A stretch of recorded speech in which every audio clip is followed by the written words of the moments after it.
y quiero también agradecer al equipo organizador de este encuentro. Les garantizo que no podemos hacernos una idea de lo que hay detrás de un encuentro como este.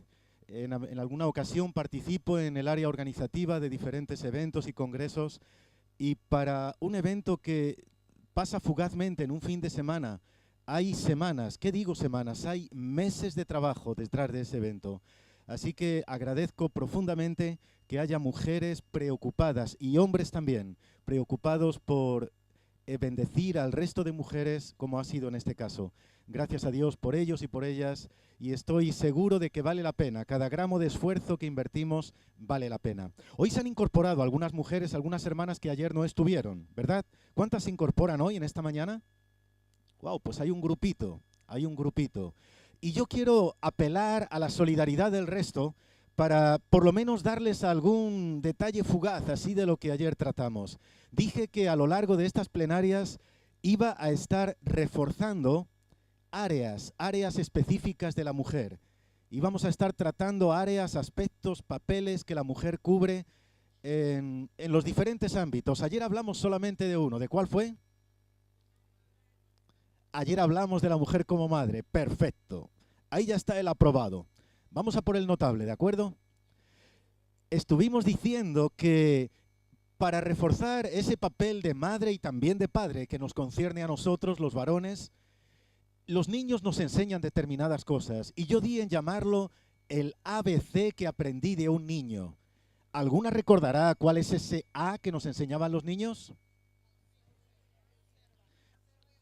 Absorbe y observa, perfecto. ¿Y cuál era la B que nos enseñaban los niños? Perfecto. Así que los niños absorben y observan. Pero además los niños, nuestros hijos, buscan palabras y abrazos. Y luego nos enseñaban algo extraordinario, que yo lo ubiqué en la C. La C era: confían plenamente. Así que ahí tienen el ABC.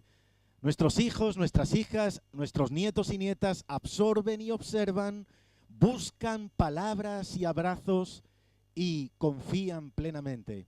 Y estuve mencionando también, creo que vale la pena hacer este rapidísimo y breve repaso. Estuve mencionando que había una forma interesante, peculiar y poderosa en la que Jesús y Dios bendecían a los demás. ¿Cómo eran? ¿Qué cauces utilizaban? La boca y los brazos.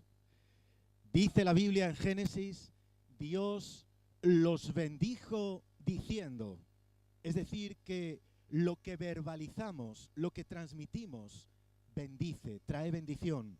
Por descontado que puede traer maldición también. Bendecir es decir bien acerca de alguien, maldecir es decir mal acerca de alguien.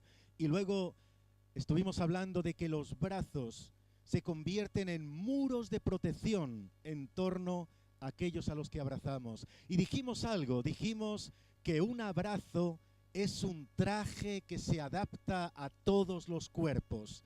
Así que abriga a las personas y de manera más incisiva, de manera más enfática, abriga a aquellos a los que tienes cerca, a los que Dios ha puesto a tu alrededor. Me estaba conmoviendo escuchar un testimonio esta mañana de nuestra querida hermana. Recuérdeme su nombre. Gloria. Nuestra querida hermana Gloria me compartía brevísimamente algo que le venía a la mente, que le venía a la memoria mientras que ayer compartíamos este tema. Gloria, ¿serías capaz de resumirlo telegráficamente en un minuto acerca de la importancia de ese abrazo?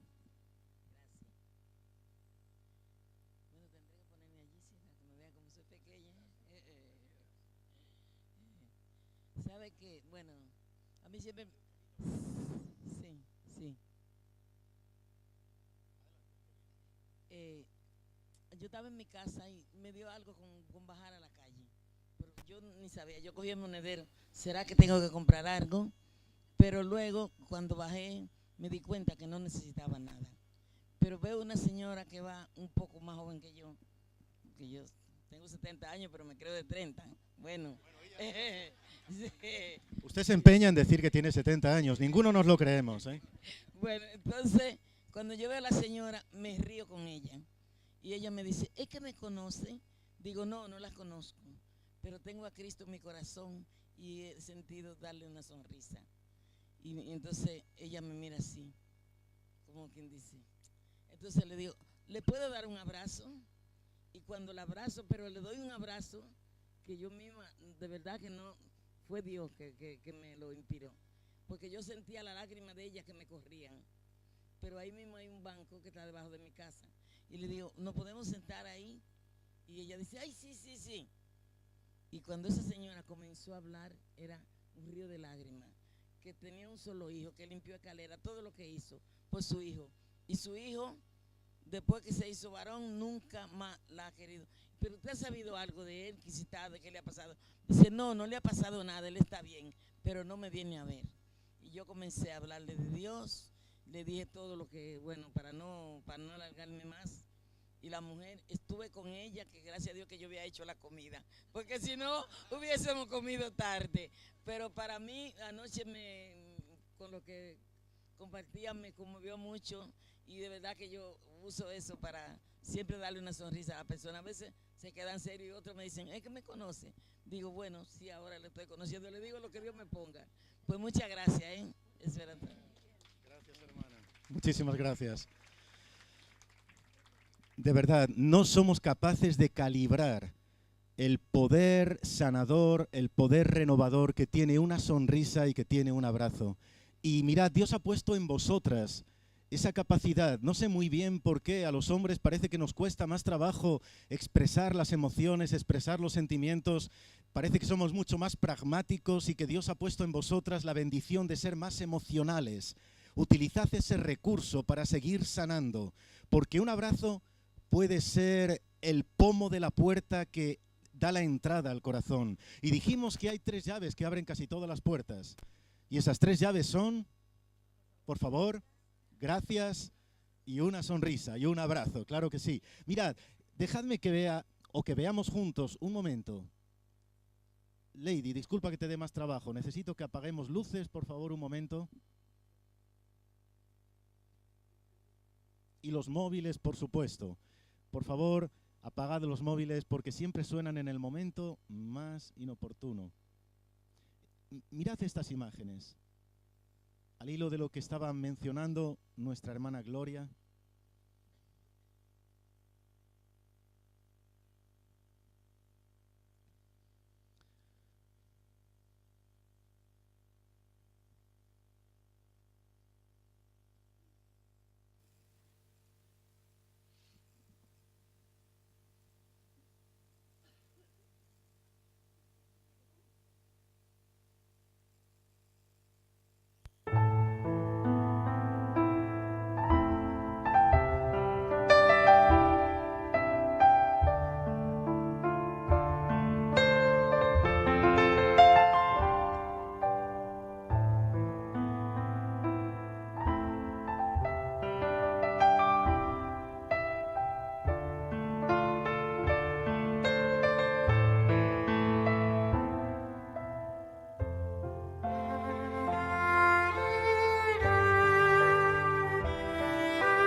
bonito, ¿verdad?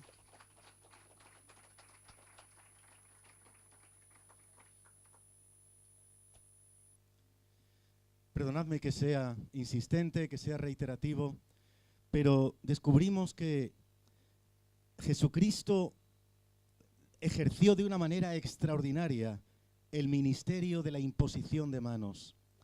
El ministerio de la imposición de manos va más allá, mucho más allá que poner la mano sobre la cabeza de alguien cuando oramos por él. El ministerio de la imposición de manos es posar la mano sobre un hombro desamparado, es dar un abrazo a alguien que está sintiendo soledad, es tomar la mano de alguien sin más, preguntarle qué tal está y quedarnos a escuchar la respuesta.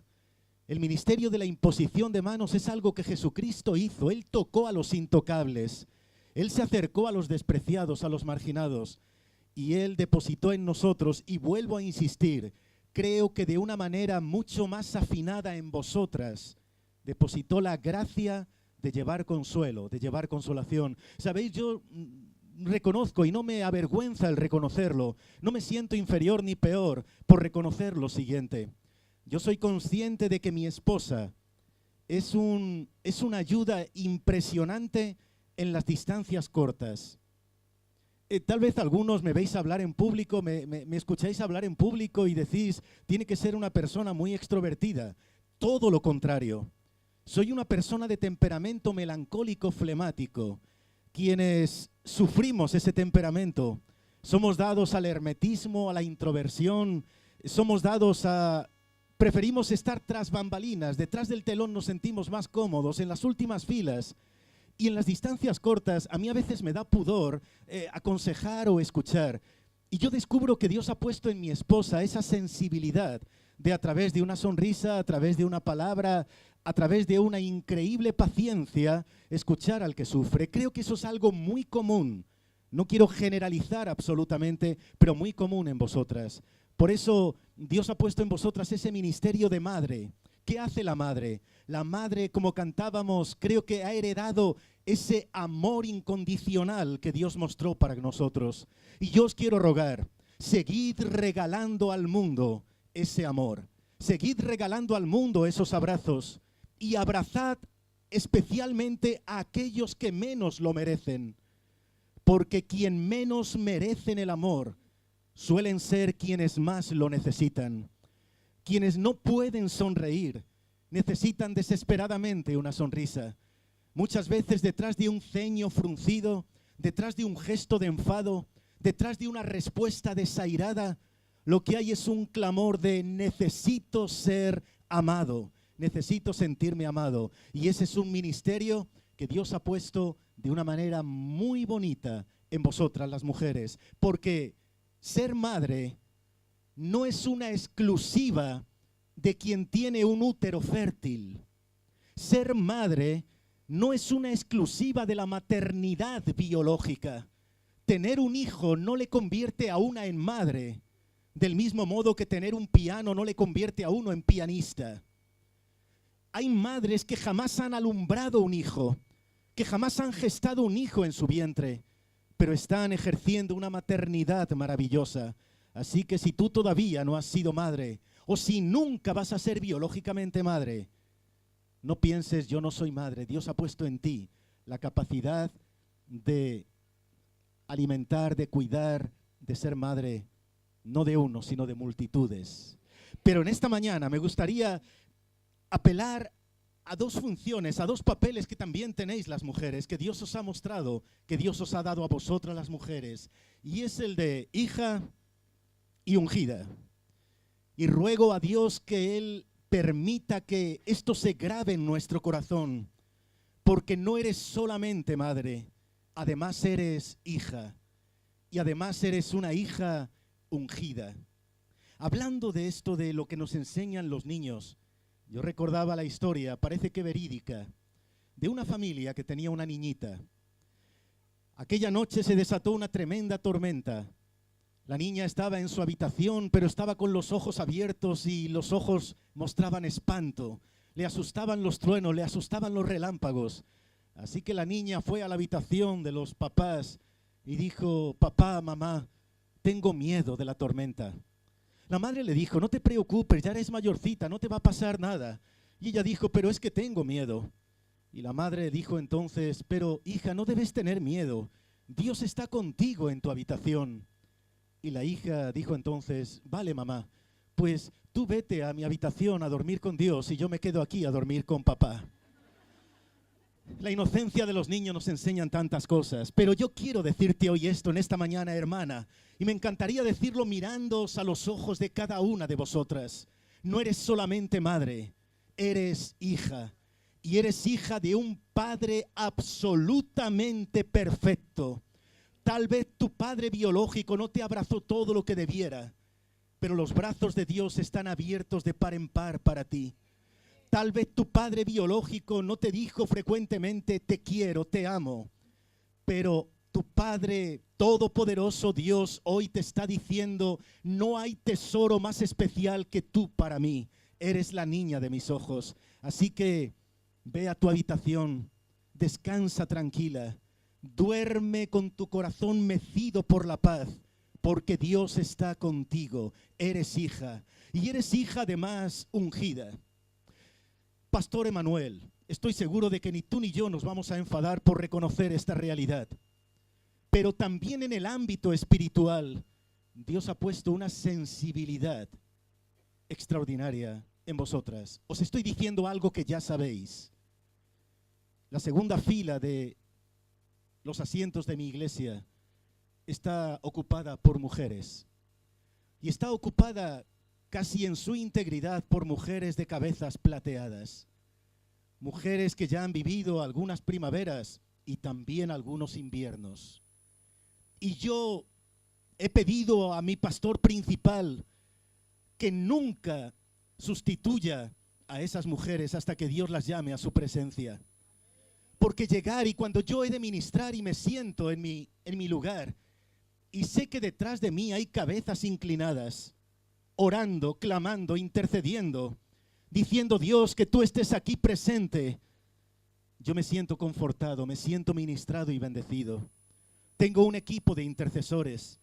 En ese equipo de intercesores hay 3 hombres, 3 padres espirituales, 3 hombres de recursos. Uno vive en España y 2 fuera de España. Pero en ese equipo de intercesores hay un montón de mujeres que voluntariamente, espontáneamente, se han acercado a mí a decir, ¿nos permite formar parte de su cuerpo de intercesión? Hay en vosotras una unción especial, una sensibilidad especial. Solamente hace falta una comparativa entre la asistencia a un culto de oración y a una comida fraternal. ¿A qué convocatoria acuden más personas? Vaya, me produce sanidad escuchar que también eso ocurre aquí. Pensé que era solo en mi iglesia. Pero cuando uno mira la asistencia a un culto de oración, contabilicemos hombres y mujeres. No me siento feliz de confesar esto, pero debo confesarlo. Si mirásemos los rincones de oración, descubriríamos que esos rincones de oración están habitados prioritaria y principalmente por mujeres. Y no creo que sea porque no tenéis otra cosa que hacer.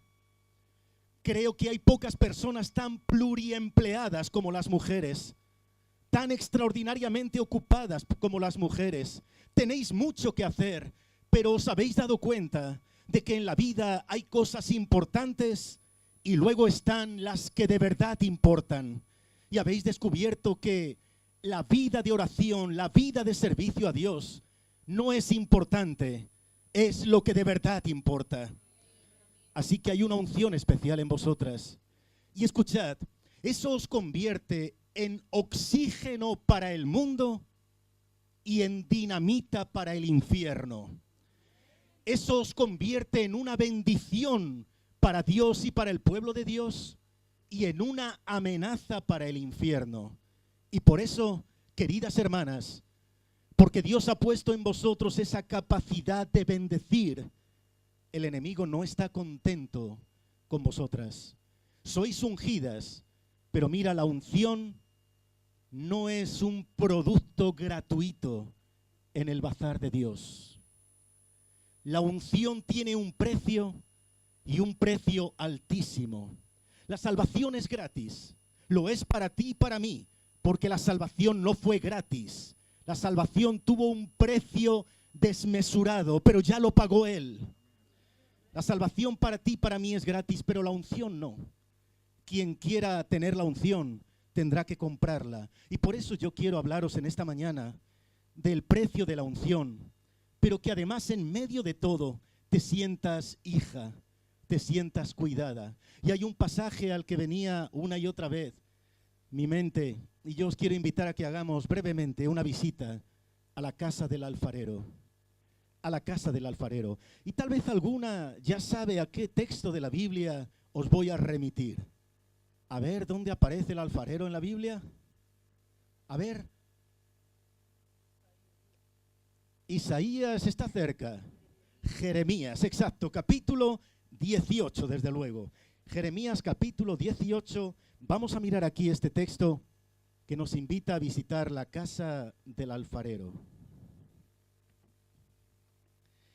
Y yo voy a rogar que leamos desde el versículo 1 y hasta el versículo 6. Estaba conversando con dos hermanas en el desayuno esta mañana y me encantó el acento español, pero ella insistió en que era mexicana. Me gustaría, ¿dónde está? Aquí está, hermana.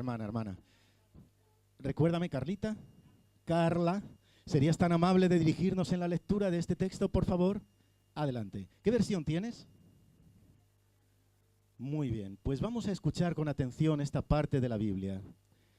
Jeremías 18, del versículo 1 al versículo 6. Dice, palabra de Jehová que vino a Jeremías diciendo, levántate y vete a casa del alfarero, y allí te haré oír mis palabras. Y descendí a casa del alfarero, y he aquí que él trabajaba sobre la rueda. ¿Hasta el versículo qué? Perdón. Vale. Y la vasija de barro que él hacía se echó a perder en su mano, y volvió y la hizo otra vasija, según le pareció mejor hacerla. Entonces vino a mí palabra de Jehová diciendo, ¿no podré yo hacer de vosotros como este alfarero, oh casa de Israel? Dice Jehová, he aquí como el barro en la mano del alfarero, así sois vosotros en mi mano, oh casa de Israel.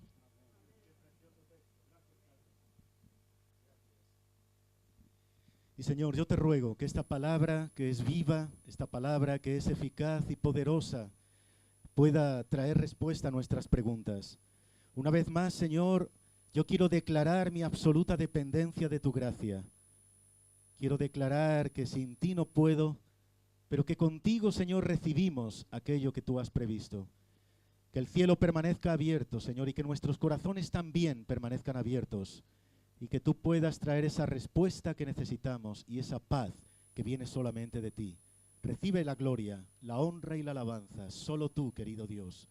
En el nombre de Jesús. Amén. Amén. Me encanta este pasaje porque me llama tanto la atención las paradojas que contiene la Biblia. Que Dios se compare con aquel en cuya mano es capaz de contener todo el universo, pero que a la vez se compare con un humilde alfarero que trabaja en lo más bajo, en el barro, que mancha sus manos en el barro. Es una paradoja tremenda. Que Dios se compare con el león de la tribu de Judá, pero que a la vez se compare con el Cordero de Dios. Que Dios se compare con el Rey de Reyes, el gran Kyrios, aquel cuyo trono es el más alto. No hay trono más alto que el suyo, el gran Kyrios, pero a la vez con un pastor que pisa el barro junto a las ovejas. Me conmueve. Y en esta mañana Dios nos invita a pisar el hogar del alfarero. Y tal vez alguno de nosotros lo necesitamos, porque mirad, somos vasijas de barro. Y es normal que a veces una vasija de barro, cuando está en el fragor de la lucha, sufra alguna grieta, sufra algún desperfecto. Y con frecuencia yo necesito acudir a ese hogar bendito, a ese lugar íntimo donde el alfarero me espera, y una vez más vuelve a moldear el barro de mi vida y me siento sanado y me siento restaurado. Y en esta mañana es lo que yo quiero invitarles. Pero hay algo que me llama la atención, hermanas. Me llama la atención que la Biblia, que según el Premio Nobel de Literatura Mario Vargas Llosa, es el libro más perfecto que jamás se haya escrito. Dice el Nobel de Literatura, la Biblia es perfecta en su estilo y perfecta en su contenido. Me llama la atención que en la Biblia aparezca algo que en términos literarios se conoce como redundancia, y es un error sintáctico, es un error de estilo. Palabra de Dios que vino a Jeremías diciendo, levántate y vete a casa del alfarero y allí te haré oír mis palabras. Pero vamos a ver, si está llegando la palabra de Dios a Jeremías, ¿por qué le dice Dios, vete a casa del alfarero y allí te haré oír mis palabras? Ya las estoy oyendo. Escuchad, hermanas, o es un error o es una clara intención de mostrarnos algo importante. ¿Recordáis lo que os dije ayer? Para un estudio profundo, responsable, serio de la Biblia, no nos quedemos con una sola versión. Comparemos varias versiones. Porque mirad, los códices más antiguos dicen así. Palabra de Dios que vino a Jeremías diciendo, levántate, ve a casa del alfarero y allí te haré oír mi voz. ¿Es lo mismo palabra que voz? Ni siquiera es parecido. Jeremías, tú estás recibiendo mi palabra, pero si respondes en obediencia y vas a casa del alfarero, de recibir mi palabra pasarás a escuchar mi voz. Las palabras son enanos, los ejemplos son gigantes. Dejadme que os lo explique. Hay un hábito que tiene mi esposa que a mí cada vez me resulta más delicioso. Ella me acompaña siempre que puede en los viajes, pero con demasiada frecuencia, más de la que yo quisiera. Ella no puede venir conmigo a los viajes y tiene una práctica que a mí cada vez me gusta más. Siempre, mientras que me ayuda a preparar el equipaje, tomó la costumbre de meter una nota, esconder una nota en algún lugar del equipaje. Se va refinando para complicarme cada vez más el encontrar esa nota que ella me ha escrito. A veces tardo hasta un día porque en los intervalos en que reviso el equipaje, esta vez se pasó de la raya, porque esta nota la ocultó debajo del cuello de una camisa. Ella sabe que yo cuelgo las camisas sin apenas desdoblarlas, así que hasta que por fin encontré esta nota, pero la nota estaba.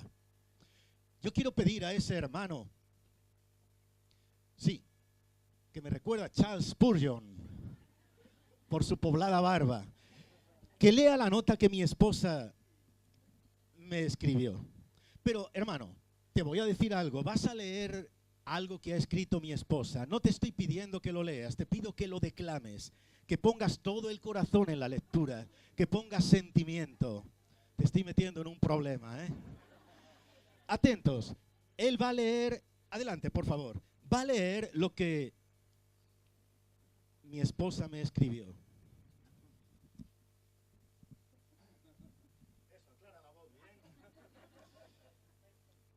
Nunca olvides que te quiero con todo el corazón y te espero con impaciencia.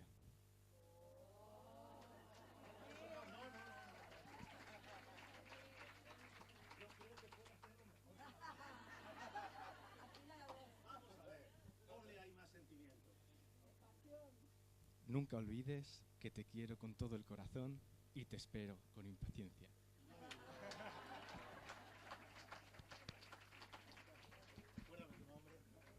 Rubén, lo has hecho francamente bien. Mira, lo que tú has hecho ha sido transmitirme la palabra escrita de mi esposa. Esto es palabra de mi esposa. Pero sabes, Dios mediante, yo mañana por la tarde estaré en casa. La tendré a ella delante y entonces ella me dirá, nunca olvides que te quiero con todo el corazón y que te he esperado con impaciencia. Y ya no será su palabra, será su voz. Porque la palabra puede venir a través de diferentes personas, pero la voz solo puede venir de sus labios. No es lo mismo palabra que voz, de ninguna manera. Otro aplauso a Dios por Rubén. Muy bien, gracias de verdad. Y mirad, lo que Dios le está diciendo a Jeremías es esto. Le está diciendo: Jeremías, tú estás en una dimensión en que estás recibiendo palabra, pero tengo una dimensión más profunda. Tengo algo más íntimo que darte. No quiero que solamente recibas mi palabra, quiero que recibas mi voz. Y queridas hermanas, una mujer ungida es una mujer que no se conforma con la palabra. Es una mujer que disfruta de la palabra, que acude con pasión y con expectativa a la casa de Dios, que come y bebe la palabra predicada. Pero es una mujer, aquella que quiere pagar el precio de la unción. Es una mujer que dice: lo que Dios me dio a través de su palabra fue delicioso, pero yo quiero algo más. No me conformo con la palabra, me conformo con la voz de Dios. Y esa voz solo se recibe en la casa del alfarero, a solas con Él, en la intimidad con Él. Queridas hermanas, hablar bien es un talento, pero ser emisario del cielo es un don altísimo. Emisaria del cielo será aquella mujer que ha escuchado la voz, que ha escuchado la voz íntima, que no se ha conformado con lo que otros u otras le dicen, sino que ha acudido a la intimidad con Dios. Y yo os animo a seguir renovando esa unción en la casa del alfarero. Pero mirad qué interesante, dice la Biblia que, y aquí está el ejemplo, palabra puede venir de cualquiera, voz solamente viene de los labios. La tremenda diferencia. Y os dais cuenta, por cierto, de lo maravillosa que es la Biblia, de los tesoros que hay ocultos en la Biblia. ¿Os dais cuenta, hermanas, de que una lectura superficial de la Biblia hace que perdamos deliciosos tesoros que están ahí ocultos? Os animo a amar la Biblia con tal pasión que abráis vuestra Biblia, tengáis al lado otra versión. Yo soy un clásico empedernido, incorregible. Yo sé que hay aplicaciones que tienen 500 versiones de la Biblia metidas en un puñado de gigas, ¿no es cierto? Pero yo soy de esos que quieren oler las páginas, que quieren subrayarlas. Algún día tal vez cambie, pero hoy por hoy mi escritorio está lleno de versiones de Biblias abiertas y leo un texto y luego lo comparo. Y tengo una libreta, me gusta todavía escribir a mano. Muchos de mis libros, los manuscritos están a mano. Y me gusta seguir indagando porque hay algo tremendo en la palabra. Y mira, tremendo es esto también. Dice: y descendí a casa del alfarero. Mujeres, hermanas, os estoy invitando a visitar la casa del alfarero. Y cuando conectamos el GPS de la Biblia, descubrimos que la casa del alfarero está abajo. Descendí a casa del alfarero. ¿Qué quiere decirnos la Biblia con esto? Bueno, en el sentido más natural, lo que la Biblia nos dice es que Jerusalén está colocada sobre una colina y que en la parte baja de esa colina había un alfarero tan famoso que no daban dirección ni nombre, sino que se le conocía como el alfarero por excelencia. Y para ir a casa del alfarero había que descender la colina. Pero en el ámbito espiritual, lo que la Biblia nos dice es que quien quiera visitar al alfarero tendrá que descender. Soy consciente de que ayer hablé de esto, pero soy consciente de que hay cosas que vale la pena repetir, que vale la pena recordar. Si quieres intimidad con el alfarero, si quieres pasar de la palabra a la voz, tendremos que descender. Tendremos que recordar que el camino a la grandeza es descendente. Tendremos que recordar que la Biblia tiene unos cuantos absolutos innegociables. Y uno de ellos es el tema de la gloria. Yo soy Dios y a otro no daré mi gloria. Punto y final. No es negociable el tema de la gloria. Mirad, llevo 34 años en el ejercicio del pastorado Y una de las cosas que he aprendido en el parvulario de la escuela de pastores es que en toda iglesia, en toda, solo hay un trono, solo uno. Y que cuando ese único trono lo ocupa una persona, ya puede ser un hombre o una mujer, ya puede ser un maestro o un cantante, ya puede ser un profeta o un apóstol, quien quiera que sea. Cuando el único trono que hay en la casa de Dios lo ocupa una persona, Dios no negocia con eso. Dios se marcha. He aprendido en el parvulario de la escuela de pastores que toda iglesia tiene un altar y que ninguna iglesia será más grande que su altar. Ninguna iglesia estará más viva que el altar. Que cuando en el altar hay vida, en la iglesia habrá vida. Y que lo peor que podemos hacer como hombres y mujeres es convertir el altar en escenario. El altar es ese lugar donde viene la presencia de Dios. El escenario es un lugar donde se lucen las estrellas. Es algo tan maravilloso cuando quien está en este teclado, y creo que aquí se da ese hecho, cuando quien está en este teclado recuerda: yo no soy la estrella, yo soy el dedo índice que apunta a la auténtica estrella. No estoy aquí para lucirme, estoy aquí para adorar. Quien ocupa este micrófono debe recordar: no es a mí a quien necesitan escuchar, es a Él. Quien ocupa el púlpito debe recordar: no es a mí a quien vinieron a ver, es a Él. Eso es altar. Escenario es cuando alguien sube para no estar a disposición, sino ponerse de exposición. Y eso es vergonzoso. Y eso no lo consiente Dios.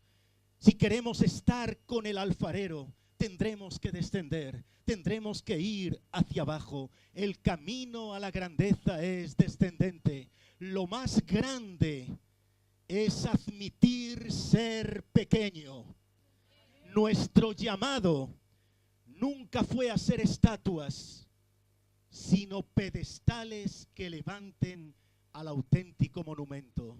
Señor, yo quiero levantarte a ti y no quiero exhibirme yo. Eso es lo que Jesús le está diciendo, lo que Dios le dice al alfarero. Eso es lo que Dios os dice a vosotras. La unción se adquiere en la casa del alfarero. Abajo, descender. Yo creo que esta dinámica ya alguna de vosotras la conoce, pero dejadme que os la recuerde. Porque mirad, he llegado a entender que cada una de vosotras y cada uno de nosotros somos como una letra que adquiere su auténtico sentido cuando se une con otras letras. Es difícil que una letra transmita un mensaje, pero cuando una mujer que es una letra se une a otra y se une a otra y se une a otra, entre todas componen un mensaje poderoso, un mensaje transformador. Así que pongamos el caso. Necesito 4 o 5 voluntarias, a ver. No van a tener que terminar el mensaje ellas, ni van a tener que contar un testimonio. Va a ser más sencillo que todo eso. ¿Quién me quiere ayudar? Venga.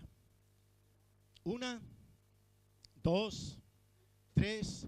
A ver, de la parte de atrás también. 4, sí, por favor, hermana. Y una más, una más, una más. Una más. Gracias, ya está. Arriba, que se nos vea mejor, para que alcance atrás también y para que la grabación salga con más calidad. Mirad, estoy hablando de descender a casa del alfarero. Uy, se hizo daño. Está bien, gracias, hermana.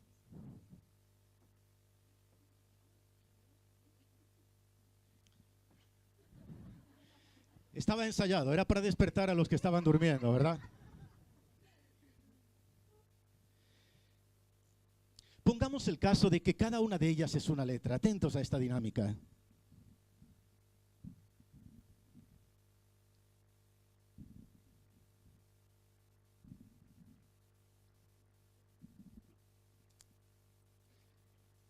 Cada una es una letra. Individualmente no dicen apenas nada, pero girad las letras. Así tampoco dicen nada. Porque sabéis, Cuando una letra se empeña en ocupar un lugar que no le corresponde, genera confusión, genera confusión. Si cuando Nancy tuvo la gentileza de invitarme a compartir la palabra, yo hubiera dicho, Nancy, no voy a ir a predicar, quiero ir a cantar. Sí, vaya, eso se ríe porque me conoce. Se ríe porque me conoce. Si yo me hubiera empeñado en decir, yo no voy a predicar, quiero ir a cantar, después de escucharme 10 segundos, cada una de vosotras habría dicho, el infierno tiene que ser muy parecido a esto. ¿Por qué no? Cantar no es lo mío, lo tengo asumido desde hace muchísimos años. Cantar ni en la ducha. Si yo intento cantar, ¿sabéis lo que va a ocurrir? Que yo sufriré y os haré sufrir a vosotras. No se trata de ocupar el lugar que a mí que yo quiero ocupar, sino el que me corresponde. Así que si la letra A admite descender en posiciones y apoyar que la letra R escale posiciones, si no sufre por ver cómo otras pasan delante de ella y la letra R y la letra D intercambian y la letra D admite el último lugar para facilitar que otra letra ocupe una posición más elevada, ya tiene sentido la palabra que dice ahí, errad, ya tiene sentido. Para que adquiera sentido la palabra, alguna tiene que admitir el último lugar, pero de pronto lo he visto 1000 veces, hermanas, 1000 veces. He visto que Dios toma a la letra más humilde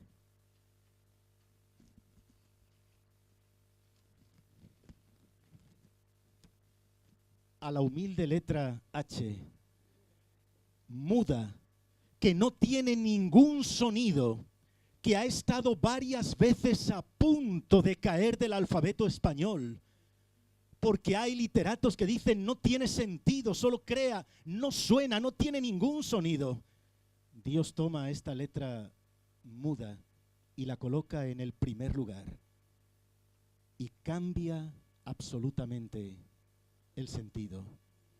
Errad significa cometed errores. Errad significa trabajad el hierro para construir herramientas. Cuando la humildad ocupa la primera posición, lo cambia todo. Lo he visto tantas veces en la iglesia.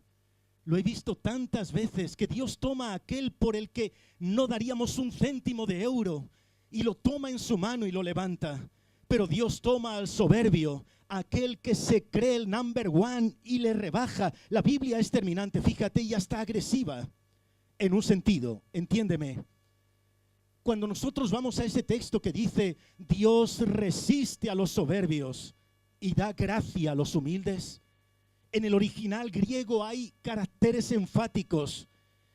Mirad, el griego, lo he dicho varias veces, es una lengua que no redacta frases, sino que pinta cuadros.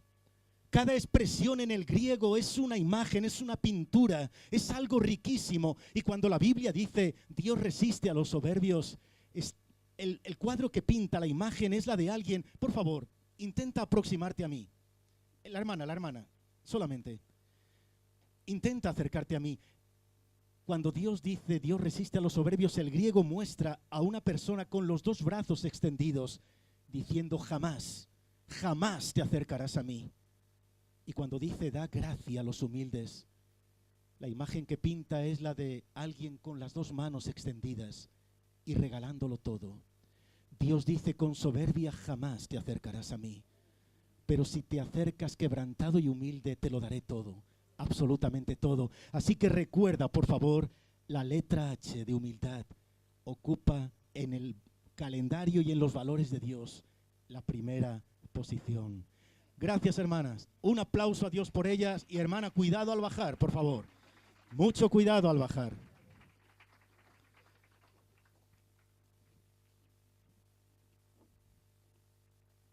Así que ya tenemos la dirección del alfarero.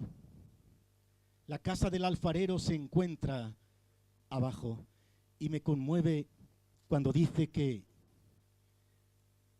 la vasija de barro que él hacía en su mano se echó a perder y volvió y la hizo otra vasija nueva. Estoy en el penúltimo punto. No voy a tardar en concluir y por eso os quiero rogar la máxima atención. Mirad, a veces sentimos que lo que Dios ha estado haciendo con nuestra vida de pronto se ha truncado, se ha roto. A veces ocurre que llegan circunstancias a nuestra vida que nos rompen definitivamente.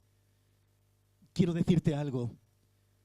Si nos mantenemos en la mano del alfarero, si estamos en su mano, Él va a hacer algo nuevo. Es decir, a veces Dios permite que tus sueños se rompan, que tus ilusiones se hagan pedazos como si fueran de cristal, que los proyectos que tú tenías se vengan abajo.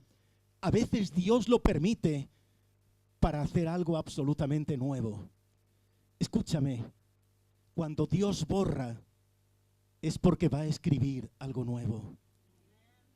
Cuando Dios vacía nuestras manos es porque las va a llenar de algo nuevo.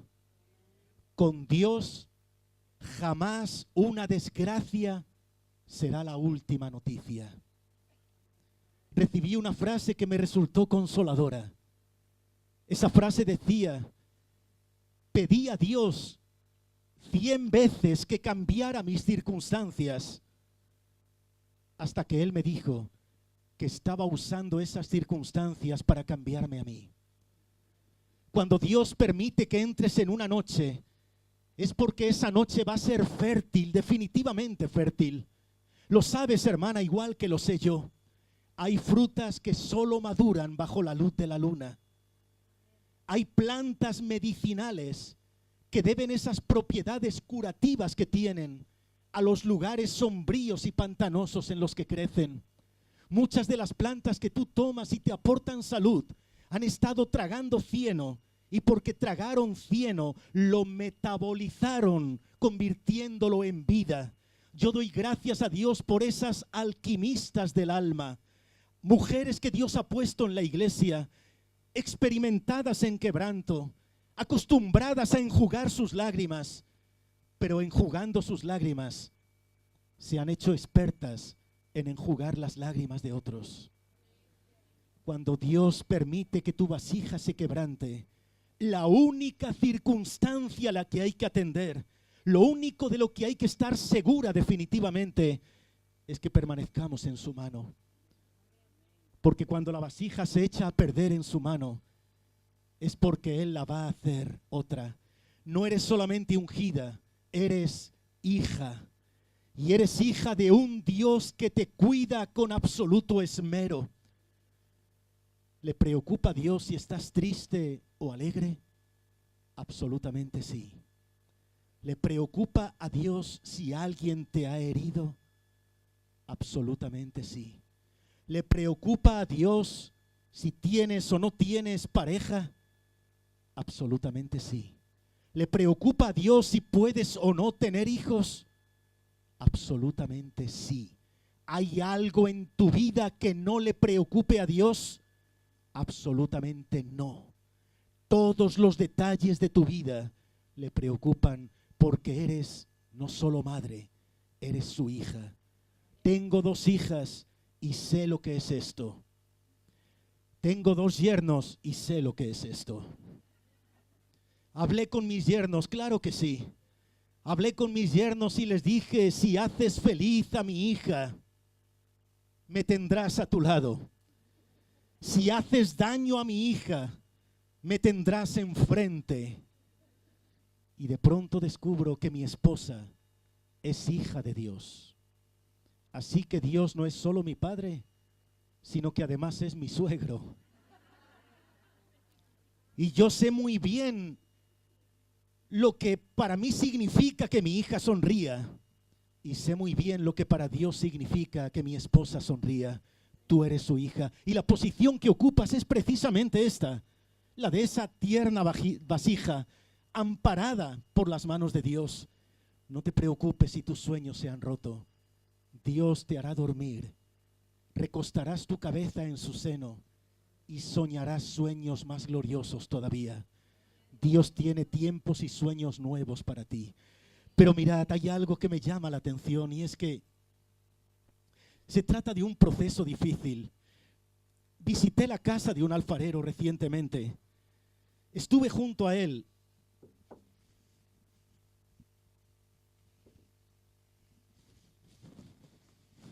Porque todavía quedan alfareros de esos. Todavía quedan alfareros de mandil bien grueso que se sientan sobre la rueda. Y le dije, por favor, enséñame cómo trabajas. Él me admitió cortésmente y me dijo, ven, esto es lo primero. Me llevó a un rincón de su taller, un taller humilde y pequeño. En ese rincón había una montaña, no estoy exagerando, una montaña de arcilla. Aquel hombre con su mano enguantada introdujo la mano en ese montón y sacó un pedazo. Aquel mandil estaba sucio, aquel guante estaba sucio. Y créedlo, hermanas, me quebranté. Me sentí quebrantado de saber una vez más que Dios se compara con él. Aquel hombre no olía a agua de rosas. Aquel hombre estaba sucio a causa de trabajar el barro. Y me quebranté. Me quebranté al recordar que el lugar que le correspondía a Dios no era ensuciar sus manos en barro, sino ocupar el trono más alto. Me quebranté al recordar que Dios, teniendo miles de servidores, se hizo siervo de millones para sacar barro de esa montaña.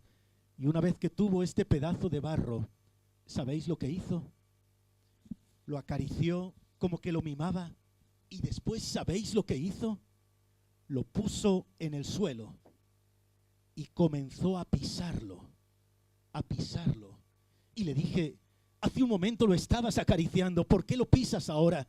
Y él me dijo de una manera concreta, de una manera breve y concisa, porque es necesario pisarlo.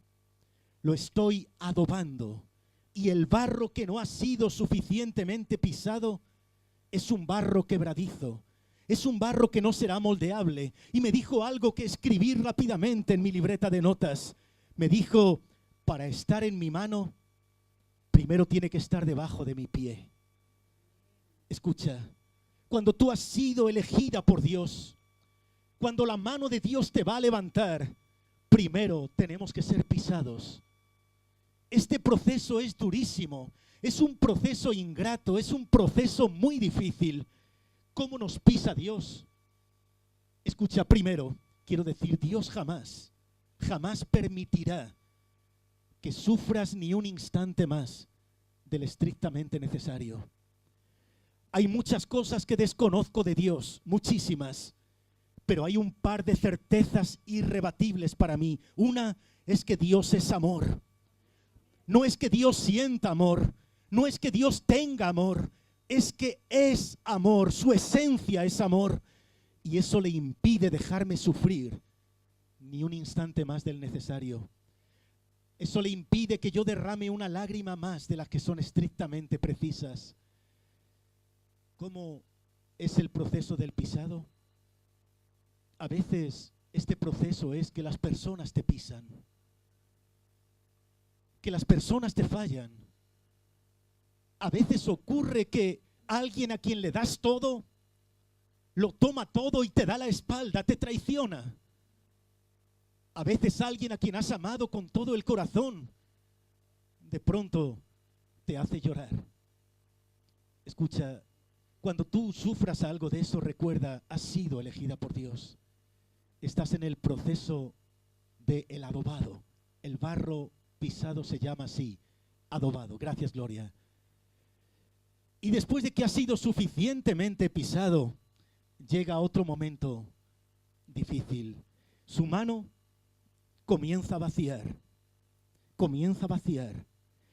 Observé a aquel alfarero que hacía girar el barro en la rueda y vi que la mano entraba y entraba, y cuanto más entraba la mano del alfarero, más vacía estaba la vasija.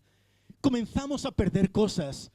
Cosas que antes eran nuestros tesoros, que antes eran nuestros recursos, que antes eran nuestras luces, comienzan a apagarse. Perdemos referencias. Y escucha algo, cuanto más grande vaya a ser la vasija, cuanto más capacidad de contener tenga la vasija, más vacía va a estar. Cuanto más entregas para Dios, cuanto más das para Dios, más espacio está quedando en ti. Te va a ocurrir alguna vez algo. La rama en la que te apoyabas se cortará. Recuerda esta frase entonces. Le cortaron al ave la rama en la que se apoyaba y descubrió que podía volar. Porque a veces nos aferramos a la mínima seguridad que nos ofrece un pequeño sueño. Y hasta que no se rompe ese pequeño sueño, no descubrimos que tenemos un cielo infinito por el que Dios quiere hacernos volar. Cuanto más vacía comienzas a sentirte, es que Dios quiere introducir más en ti. Dios quiere llenar más para ti. Hay cosas que ni la preciosa lengua de Cervantes son capaces de explicar. Y una de ellas es lo que yo siento ahora. Sé que aquí hay personas que se sienten en bancarrota. Hay personas que han perdido ilusiones, que han perdido la salud tal vez, que han perdido algún familiar tal vez, que han perdido sueños y están enfatizando el hecho de lo que han perdido. Pero vuelvo a decirte otra vez, cuando Dios borra es porque va a escribir algo nuevo. Cuando Dios vacía tu mano es porque la va a llenar de algo nuevo. Hace poco tiempo el presidente de la editora Grupo Nelson venía a España para desayunar conmigo y comentarme que ese libro Lunes con mi viejo pastor había sido seleccionado con otros 4 como libro del año en todo el mundo de habla hispana. Cuando me dio esa noticia, cuando me habló de esa condecoración que había recibido ese libro, tuve que recordar lo que ya sabéis casi todas de vosotras, que cuando yo escribí Lunes con mi viejo pastor, estaba absolutamente en bancarrota, completamente en bancarrota emocional, en bancarrota espiritual. Después de haber pastoreado durante 31 años, sentí que ya no tenía fuerzas para pastorear. Después de haber predicado centenares de mensajes, no tenía fuerzas para predicar ni uno más. Me sentía absolutamente vacío. El manuscrito de ese libro mezcla tinta y lágrimas a partes iguales. Podrías ver algunas páginas de ese manuscrito arrugadas, la tinta diluida, porque cuando escribía simplemente para volcar mi carga, mi pregunta, mi desasosiego y mi vacío. Y cuando ese libro salió, Dios ha comenzado a usarlo de una manera tan gloriosa y me ha mostrado que lo que a veces pensamos que es el final, en realidad solamente es un nuevo principio. Algunas de vosotras estáis sintiendo que la mano os vacía y ocurre también que después de eso llega el horno. 1800 grados de temperatura. Podemos calcular lo que significa que el barro entre al horno. Pero Dios, ¿por qué no bajas la temperatura de ese horno? Mirad, lo vi en directo. Aquel hombre, después de haber trabajado con su mano, después de haber vaciado la vasija, me dijo: ahora tienes que alejarte de este horno. Estar a menos de 3 metros de ese horno puede hacer que tu piel se abrase. Él utilizó una especie de herramienta de madera bien larga, colocó la vasija y la introdujo al horno y me dijo: 1800 grados de temperatura. Y yo le dije: ¿por qué no bajas la temperatura? Si el barro pudiera hablar, gritaría: no soporto este proceso. Y me dijo: si yo bajo la temperatura, el barro se quiebra, se abre. Y me dijo: mira, me llevó a un rincón donde había un montón de vasijas que estaban rotas. Y me dijo: esto ocurrió porque alguien entró y bajó la temperatura. Todo lo que había dentro se echó a perder. Si Dios permite que estés atravesando un proceso, no es porque a Él le agrade verte sufrir, es porque tiene planes con tu vida. Y finalmente, ¿sabéis? Me dijo: ahora siéntate aquí. y trajo un agua fresca que sacó de la nevera. Todo esto ocurrió en Puerto Rico, con una temperatura equivalente aquí a 45 grados más o menos. Y me dijo, vas a ver cómo esta vasija de barro, que ha sido pisada, que ha sido vaciada, que ha sufrido el horno, vas a ver cómo es capaz de mantener el frescor de este agua. Me sirvió agua, lo bebí en esa vasija de barro y me di cuenta de que había, ¿cómo lo diría yo, Emanuel? Es como cuando alguien come un bistec, un entrecot, hecho en la plancha de gas o hecho a la brasa de madera, es distinto. Lo mismo ocurre cuando uno recibe la palabra de Dios, de alguien que ha vivido el proceso del alfarero, de alguien que tiene cicatrices en el alma, de alguien que tiene heridas de guerra. Esas palabras tienen un sabor distinto. ¿Te ha ocurrido alguna vez escuchar al profesional o a la profesional? Luce impecable, habla mejor que los ángeles, jamás sabe lo que es sufrir. Elocuente oradora, pero pésima orante. Sabe hablar, pero no sabe muy bien lo que es orar. No ha sufrido heridas de guerra. Te dará una conferencia espectacular, pero escucha esas mismas palabras de alguien que tiene marcas, de alguien que conoce el sabor de tus lágrimas porque ella las ha derramado, conoce el dolor de tu herida porque ella las ha sufrido. Eso es distinto. Algunas de vosotras han sido bendecidas con la unción de llevar agua fresca para otros. Lady, necesito que me eches una mano para preparar esto un momento. Y mientras ella prepara esto, yo quiero rogarte que asimiles la realidad de que has sido llamada por Dios. Y que este pedazo de barro, después de ser pisado, va a ser definitivamente útil. Pero ayúdame, lo hacemos aquí a un lado, porque quiero que veáis algo. Mirad aquí a la pantalla. Seguramente que conocéis perfectamente este vídeo, pero seguro que no os va a importar verlo otra vez. Creo en vosotras, hermanas, y Dios cree también en vosotras. ¿Quién nos ayuda a atenuar la luz? Rubén, tal vez, o alguien. Bajad la luz.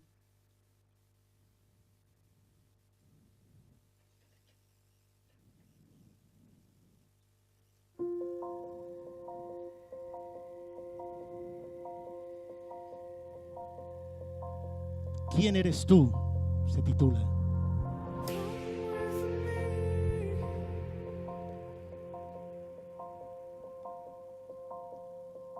You are beautiful.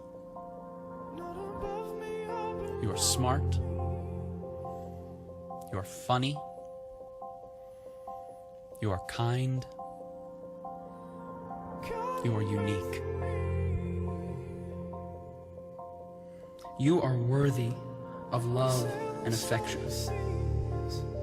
You are never too much, and you are always enough. You are precious. You are a diamond, a rose, a pearl, the most stunning of all God's creation. You are worth more than you could ever imagine. Worth more than the numbers on the scale, or the hair product you use, or the shoes you wear. More than how many girls wish they were you, or how many guys wish they had you. More than the price tags on your clothes, or the percentage at the top of your math test, or even the number of followers you have on Twitter. Your worth surpasses all earthly things, because in the eyes of the Lord God, you are loved, and you are worth dying for. Regardless of who you think you are, whether you model in a magazine or you model pottery with grandma, Whether you're on the hot list or the not list, whether you're head cheerleader or a high school dropout, whether you're Miss Popular or you've never had anyone you could call a friend, whether you love yourself and love your life, or you can't stand to look in the mirror and you feel as if everything in your life is falling apart, whether you're such a winner or you feel like the world's biggest failure, regardless of who you think you are, the reality is that you deserve someone who would give up their life for you, because you are powerful and strong and capable. Read about the women in the Bible: Esther, Ruth, Martha, Mary. These women changed the world forever. And inside of you, each and every one of you is a woman with that same power and that same strength and that same world-changing capability. And your responsibility is to find that woman and to set that woman free. This is who you are. And any voices in your mind that try and tell you differently are from the enemy. And the next time you hear them, this is what you say. You say, "Nuh-uh, not me, Satan. I am a daughter of the living God, cherished, loved, and adored above all things by the Creator of all things, for the glory of Him who is greater than all things. I am awesome." And please, don't you forget it.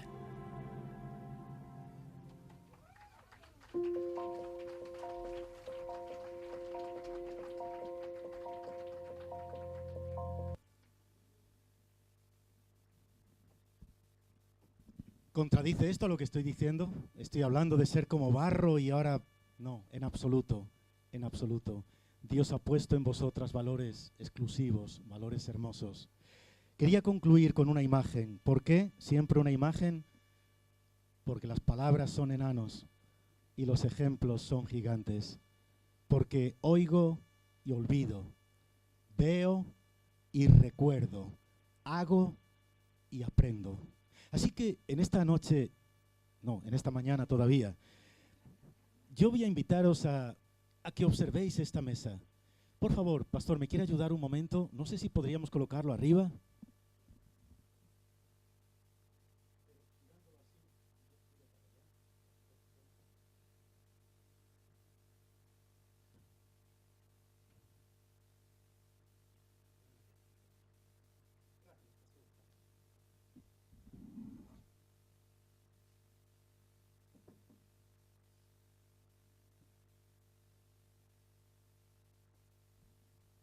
Esta mesa es una mesa que ha sido preparada por el rey y es una mesa que hace honor al rey que la ha preparado. Mantel de seda, cubierto de plata. Échenle un poco de imaginación, por favor. Estas servilletas han sido confeccionadas con hilos de altísimo valor. En definitiva, una mesa preparada por el rey. Una mesa preparada por el rey tiene que ser definitivamente para una reina, una hija del rey, por favor. Apreciada Nancy, has sido elegida por el rey para participar de su mesa. Siéntate, disfruta, porque son pocas las elegidas para comer en la mesa del rey. Solamente aquellas que han cruzado desiertos, que han pagado el precio de un alimento de altísimo valor. Pero antes de degustar, porque en el horno está ya casi está la comida, pero antes de eso, déjame que puedas refrescarte después de cruzar el desierto con un poco de agua extraída del pozo de la salvación. Y voy a traer tu plato, enseguida va a estar la comida. Enseguida.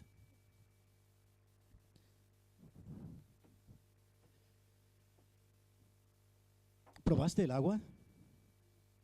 No. Te veo, hay algo que... Estoy un poco confundida porque una mesa tan elegante, tan digna de un rey, como dijiste tú, platos de barro, un vaso de barro, una jarra de barro. No entiendo. comprendo tu desconcierto. Realmente, cuantos han comido en esta mesa han sentido la misma duda que tú tienes.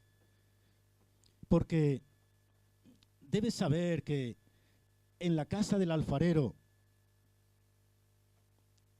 es donde Dios adquiere todas sus herramientas, todos sus instrumentos. Dios decide adquirirlos y esto me dijo él. Yo mismo repliqué a Dios: Señor, ¿por qué no colocas en tu mesa instrumentos más lujosos? Y él me dijo: jamás.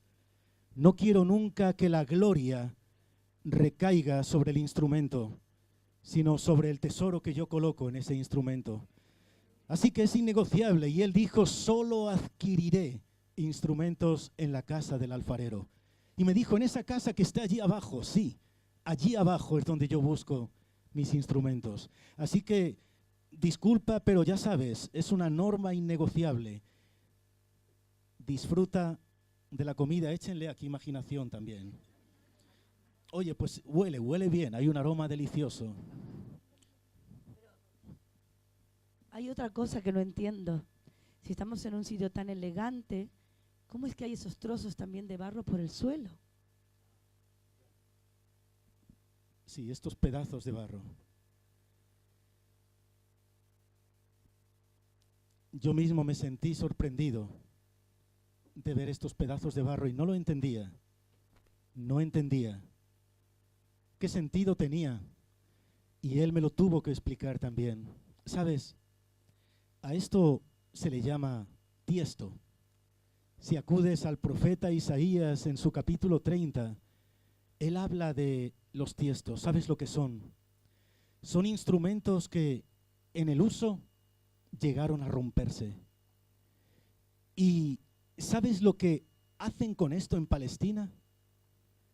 Acuden a los hornos y los niños toman brasas en estos pedazos de barro y las llevan al hogar. Y con estas brasas los padres calientan el alimento. Así que el rey dijo: jamás tiraremos un instrumento que se haya roto en el acto del servicio, sino que lejos de eso, este instrumento será el portador del fuego. Y he descubierto, ¿sabes?, que esta comida se ha calentado con estos pedazos, que estos pedazos han sido portadores de la brasa del fuego. Hay muchas cosas en este divino lugar que me desconciertan. Cada día me sorprendo más. Pero me sorprendo más al descubrir que lo más humilde y hasta lo más roto es lo que Dios utiliza. Y Él me enseñó que nunca deberíamos de decir al alfarero: ¿por qué me trabajas así? Él decide crear una vasija para calmar la sed de uno. Y luego decide crear otra vasija para calmar la sed de muchos. Él decide crear una herramienta que más que agua llevará alimento sólido, que nutrirá a los demás. Pero luego decide hacer otra vasija que no solo nutrirá a una persona o a un grupo, sino que llevará alimento alrededor del mundo. Pero que nunca el propósito lo determina el pedazo de barro. Siempre el propósito y el fin lo determina el Dios que elige ese pedazo de barro. Así que, Nancy, el lugar en el que Dios te haya puesto, despliega. Nunca codicies ser una vasija más grande, nunca codicies ser un plato más grande, sino disfruta siendo aquello que Dios te llamó a ser. Y recordemos, somos barro en sus manos. Un aplauso a Dios. Gracias, Nancy. Gracias. Y si en esta mañana te sientes como este pedazo roto de barro, que sepas que esto es lo que Dios busca para traer fuego a la casa. Esto es lo que Dios busca. Cerremos nuestros ojos un momento, por favor. Eres hija, eres ungida. Pero la unción tiene un precio y tal vez lo estás pagando en este momento. La unción no es gratuita. La unción requiere bajar a la casa del alfarero. Requiere incluso ser pisada, ser vaciada. Pero en esta mañana yo siento claramente que la presencia de Dios está en este lugar.